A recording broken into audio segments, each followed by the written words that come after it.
When people talk about aging, the language often bends toward loss. Slower, weaker, stiffer, careful.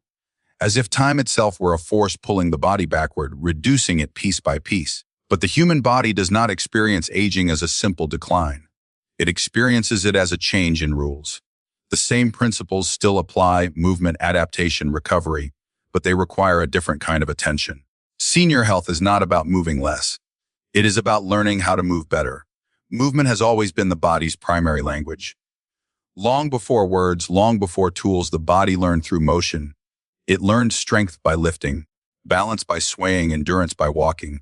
Those lessons do not expire at a certain age. What changes is how clearly the body hears them.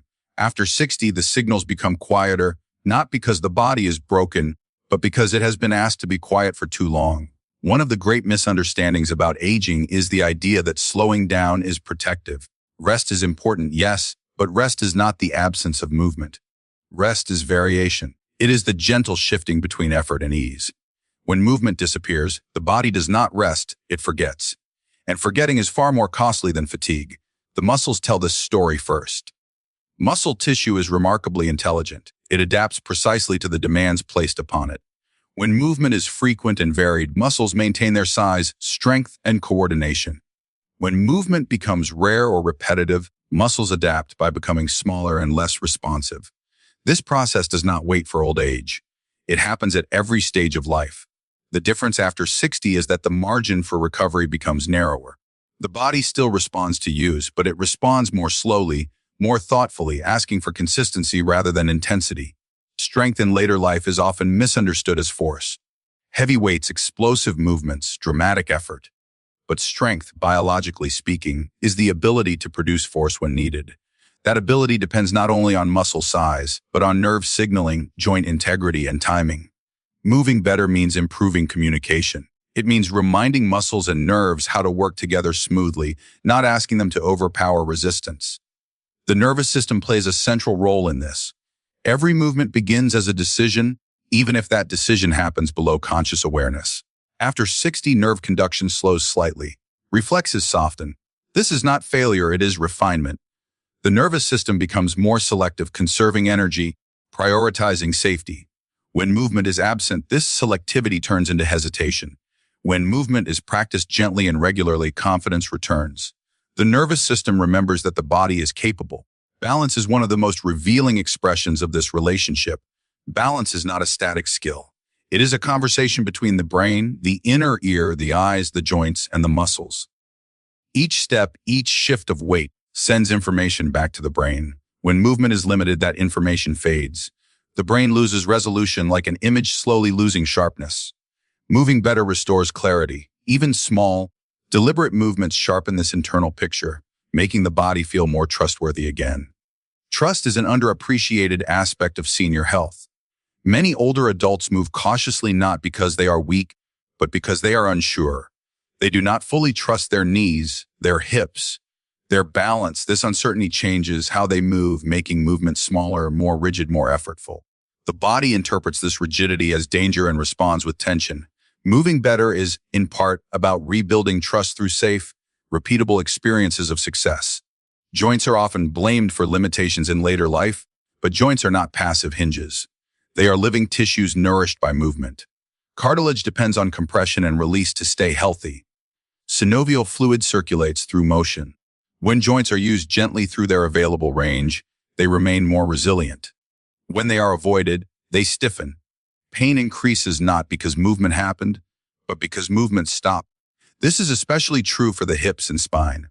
The hips are central to nearly every functional movement: walking, standing, sitting, turning.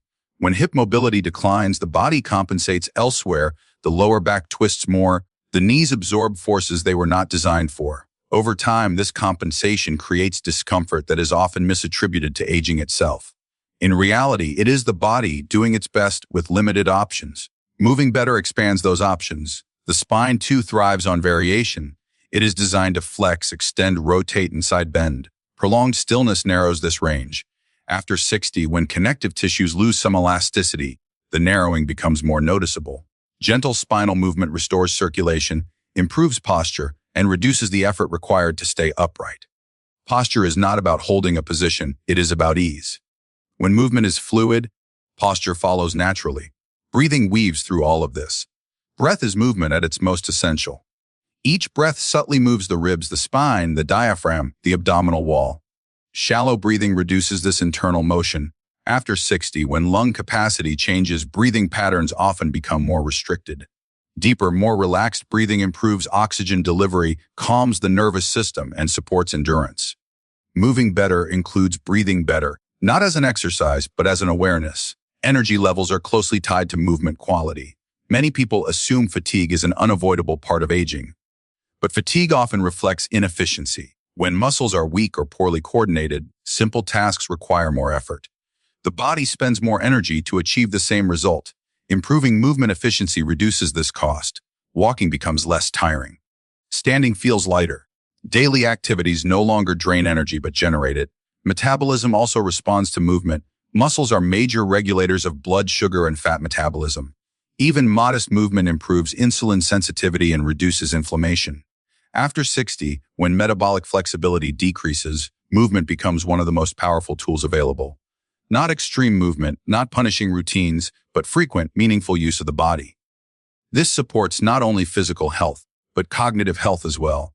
The brain benefits profoundly from movement. Physical activity increases blood flow to the brain, supports the growth of new neural connections, and enhances neurotransmitter balance. Movement challenges the brain to coordinate, predict, and adapt.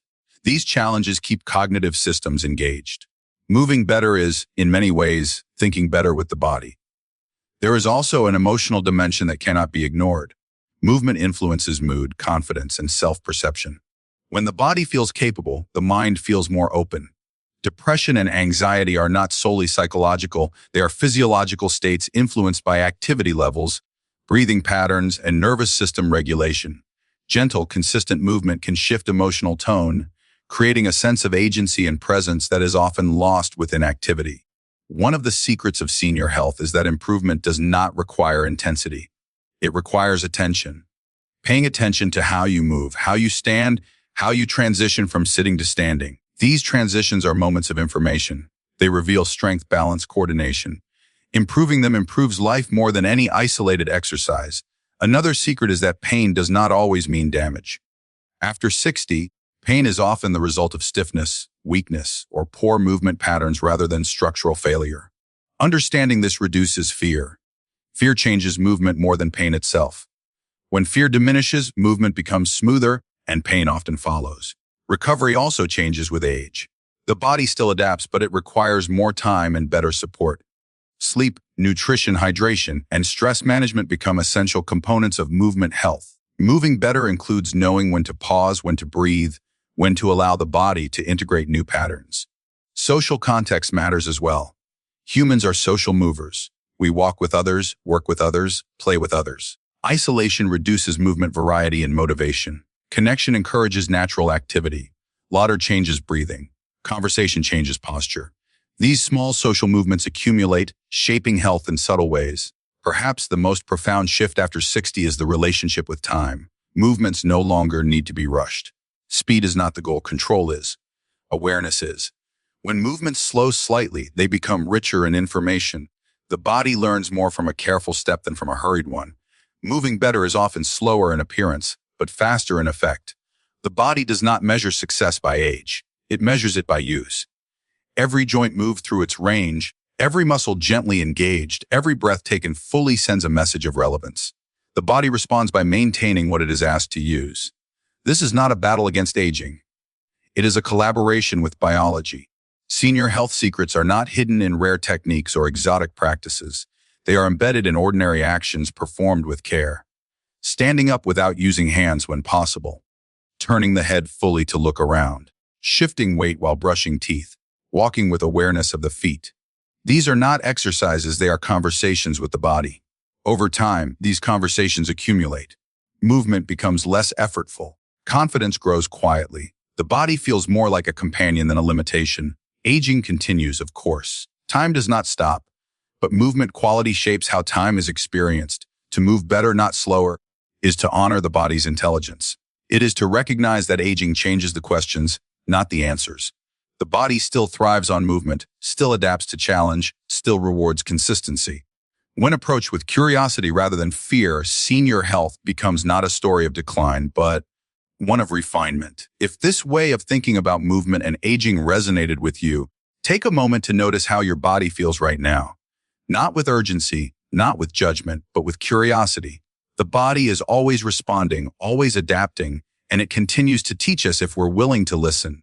If you value thoughtful, science-based conversations about senior health, mobility, and aging with dignity, I invite you to subscribe to this channel. Each video is created to help you move with more confidence, more awareness, and more ease, not by fighting age, but by understanding it. Thank you for sharing this time with me. Until we meet again, move gently, breathe deeply, and take care of the body that still has so much to offer.